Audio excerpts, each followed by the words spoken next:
Okay, hey everybody, thanks for joining us today. We're going to be doing a Wednesday workshop and learning more about the TransTech Systems Inc. and measuring in-place density of asphalt and why we should do it and how it can be done. So joining us today, we've got John Lamond, and I'm going to send it right on over to you, John. Okay, well, thank you very much, Heather, and thanks for the opportunity to do this presentation.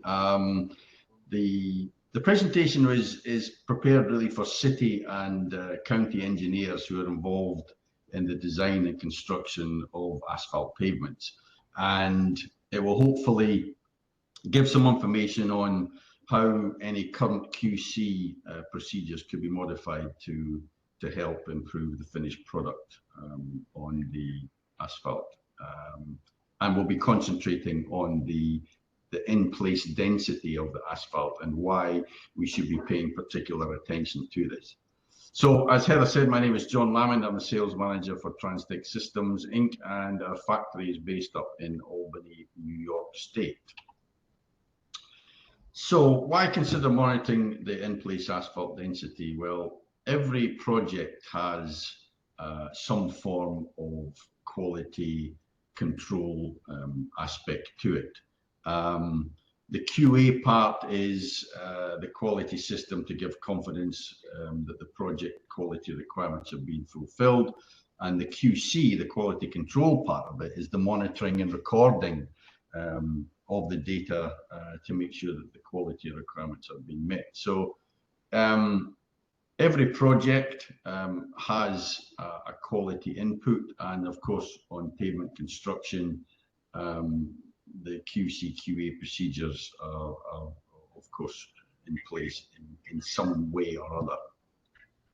The reason for having the quality system in place is to create confidence in the construction process and the quality of the construction, both from the contractor and the client standpoint, and also to allow both those entities, the client and the contractor, to work together as the project progresses to hopefully minimize any project disputes that may come up as a project continues.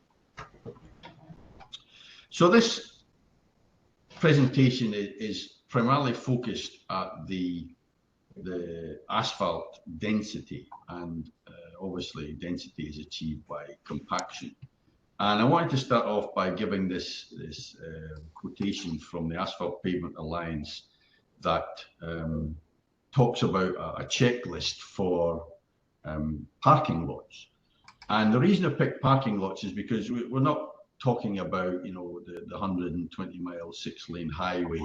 We're talking about asphalt in parking lots, commercial application, roads, rural roads, city streets and pavements, where it's just as important to be concerned and aware of the quality of the compaction as the material is being laid.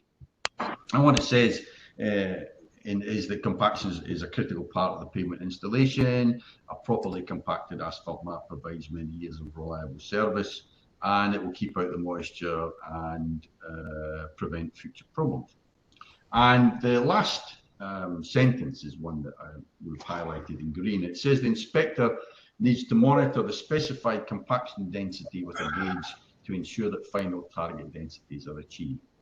Now, what it's basically saying here is that there should be some form of monitoring on the job by someone to check the compaction and the density. Now, that's not always achievable due to resources and the amount of resources available by cities and counties and such like. But it's just saying that if it can be brought into play, then obviously it's going to be advantageous to that particular project.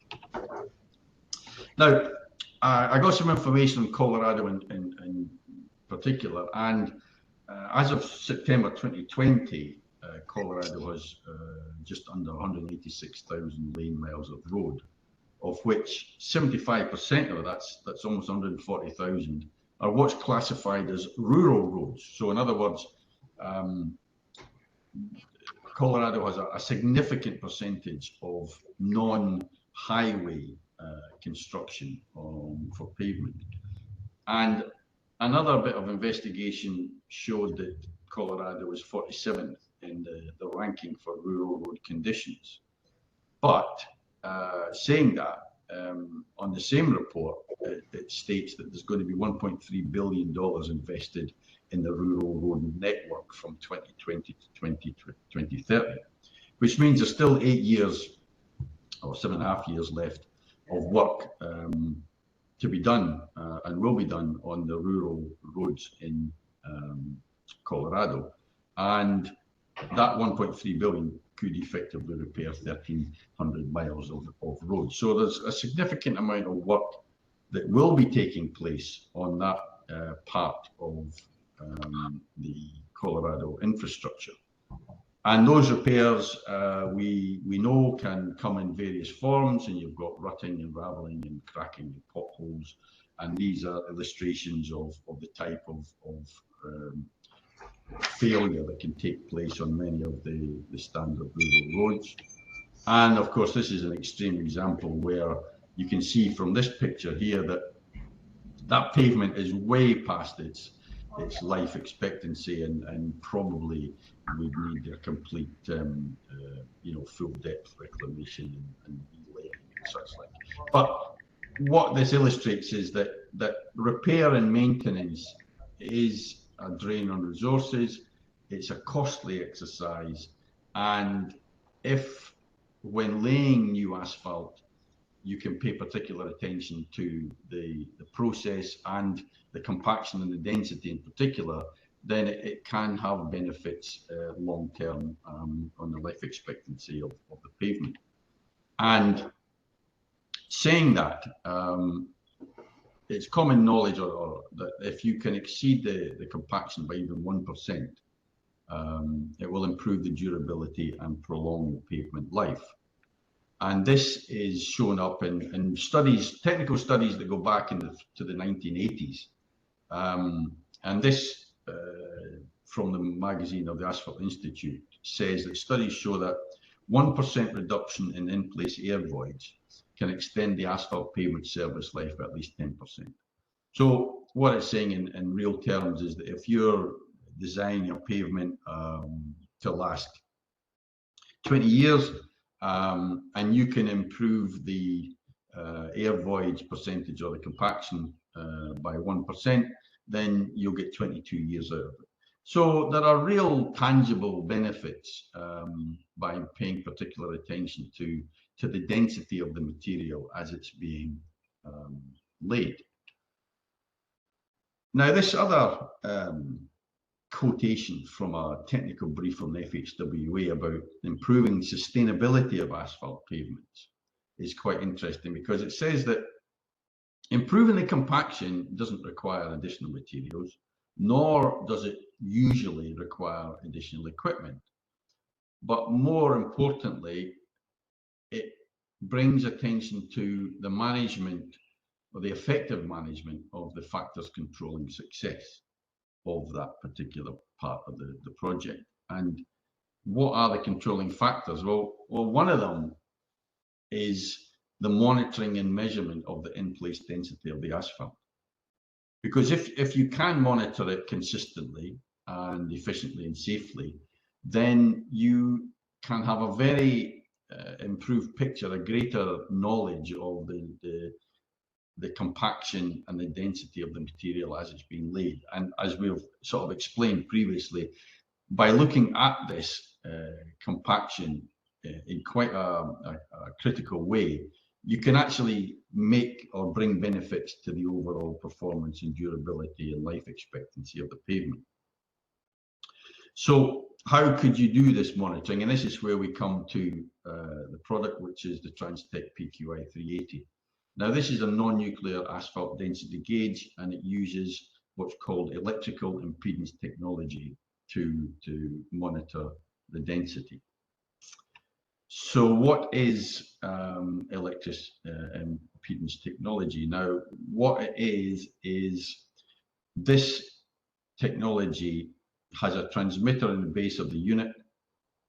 It sends a single frequency electrical current into the material, and the electrical field is then analysed through two sensing elements on the outer rings of the material, of the sensor. So, in simple terms, an electrical current is passed into the material at various depths, depending on the mix that you put down and the depth you put down, from 1 inch to 6 inches. And it looks for what's called a dielectric constant. Now, the dielectric constant is an electrical constant that is in all materials, that when you pass an electrical current through them at the same frequency, you will get the same response. Now, that response is measured through the algorithms and the software of the electronics within the PQI 380. In asphalt, the dielectric constant of aggregate and binder is in the 5 to 6 range, and the air value is around the 1 range. So, the theory turning into practice is that if you think about it, higher density, i.e. increased compaction, means that we are forcing the air by the use of the roller out of the material.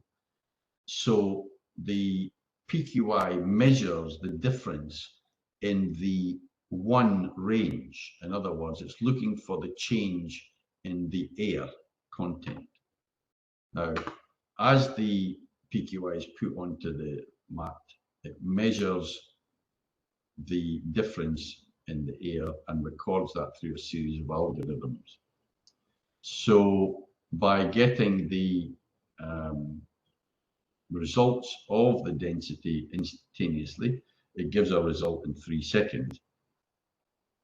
This allows very immediate information on how the effect of the compaction on the material.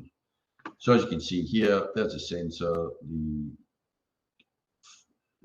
electrical current is passed into the material, and then it picks up any air voids, and it senses the changing of the air portion of that mix. So that's essentially the theory of the operation.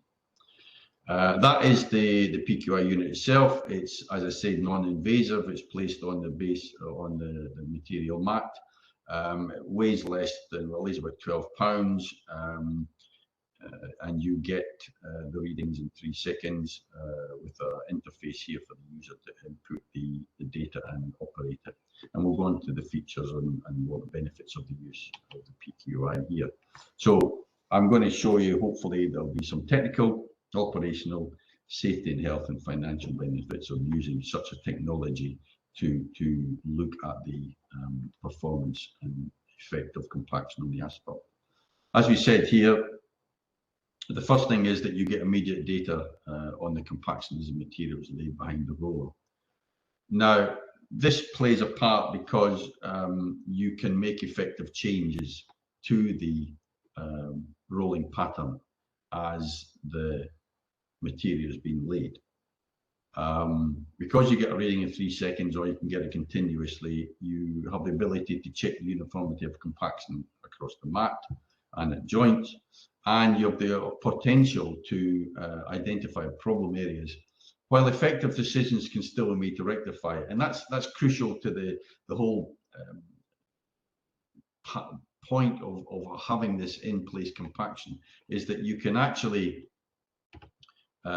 make adjustments to the rolling pattern at the time where it can still be effective and still can influence the finished product. The PQI also gives you a surface temperature reading, and that's important because, as we can see here from a thermal image across the mat, that you've got variations of temperature, and even more so in this illustration here. Now that shows you that what can happen if the paver stops. So what we see here is a significant reduction in temperature from 126 C, down to 70 and 80, which means that you're getting a reduction in compaction of 92% to 89%. So things can happen on site, and just because you've got the rolling patterns set up for that particular mix and that set of plant, it's not always going to be consistent because of variations in temperature. Ambient temperature can change the temperature of the truck, of the material as it comes into the truck. And then things like the paver stopping or the roller getting too far away from the paving crew where the material is starting to cool before the roller gets on it. And this slide illustrates, it's a mix, but it's the principle that is being illustrated here, that as you see with the temperature drop, you're on the same mix with the same compactive effort, you're getting a reduction in the amount of compaction that you're going to get. So monitoring the temperature is critical, and then making these differences and decisions on the job to make sure that you are achieving the specified compaction of the air voids is crucial. Obviously, by having the ability to get the percentage compaction there and then, you have confidence in the fact that you're either achieving or exceeding the specified compaction or air voids.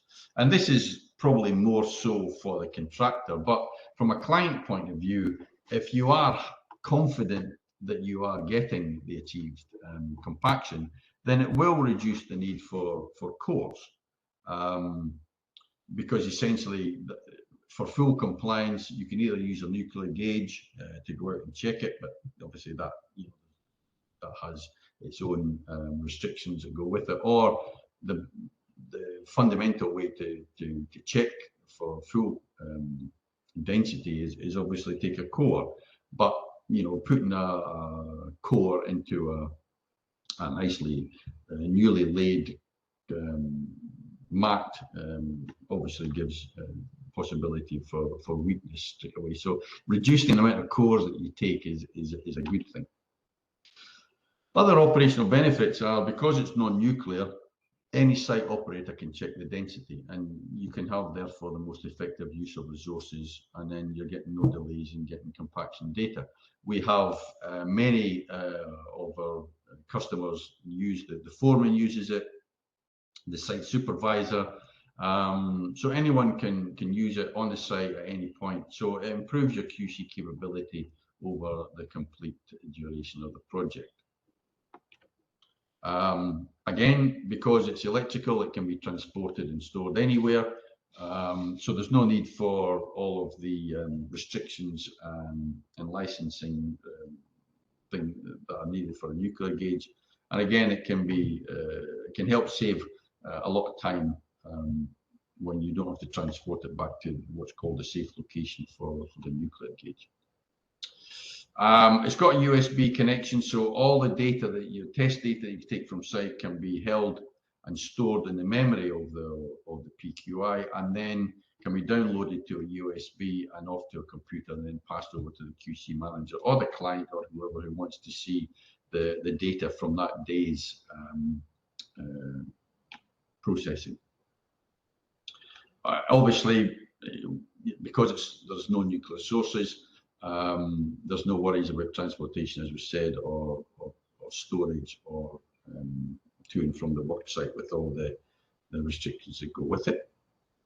One other safety and health benefit that we weren't that aware of until a technician who was using it at night told us, that because you can get the density in 3 seconds, it means the operator can go on and off the mat very quickly. And on a night job where there's a lot of heavy plant, noise, lights, etc., it's good to get on and off the mat to keep out the way of the plant. A nuclear gauge will take at least a minute per reading, so it's effective, very effective, using the non-nuclear technology in this aspect. Another aspect to consider is that as the material cools on a night job, it does sometimes need increased compactive effort to get that density achieved. Now, if the foreman or the supervisor isn't looking at this and controlling this, then the roller driver will do his rolling pattern. He'll do his 8 passes or his 6 passes because that's what the material demands. But on a night job, it might be that that density isn't being achieved by 1 or 2%, and that can have a significant impact on the finished product.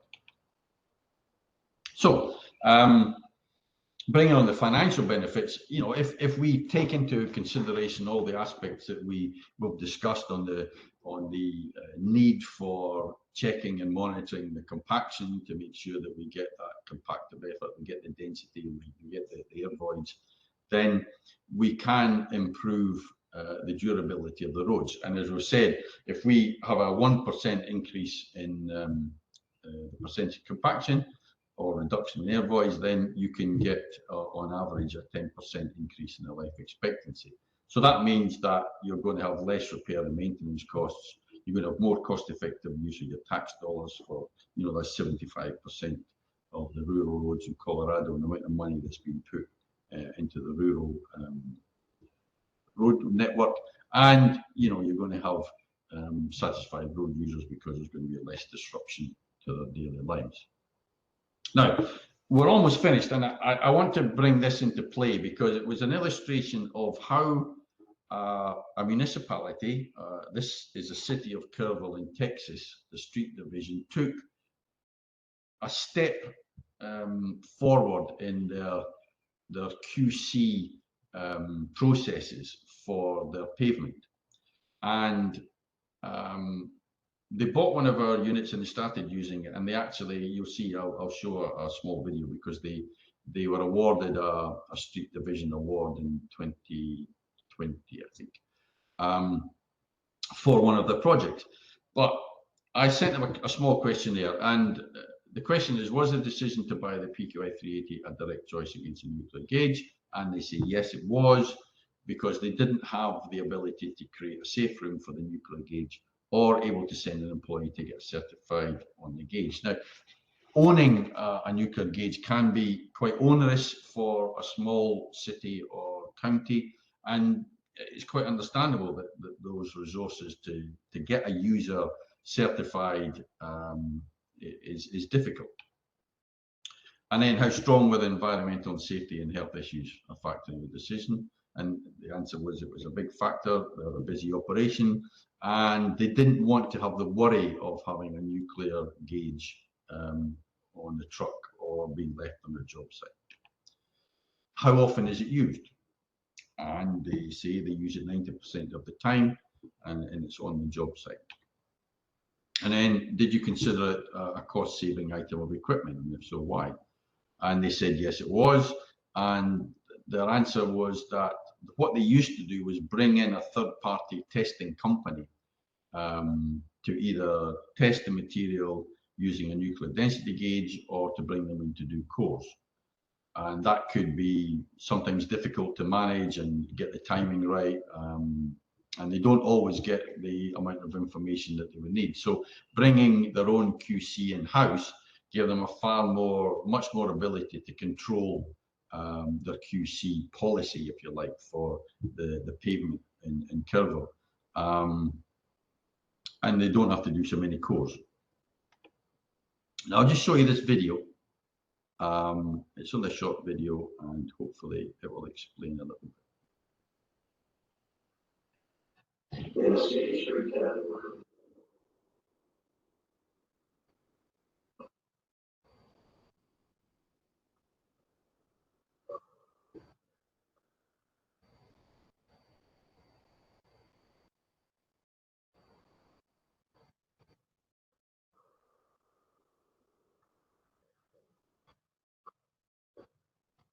John, we can see the video, but we can't hear it if there's audio that goes with it.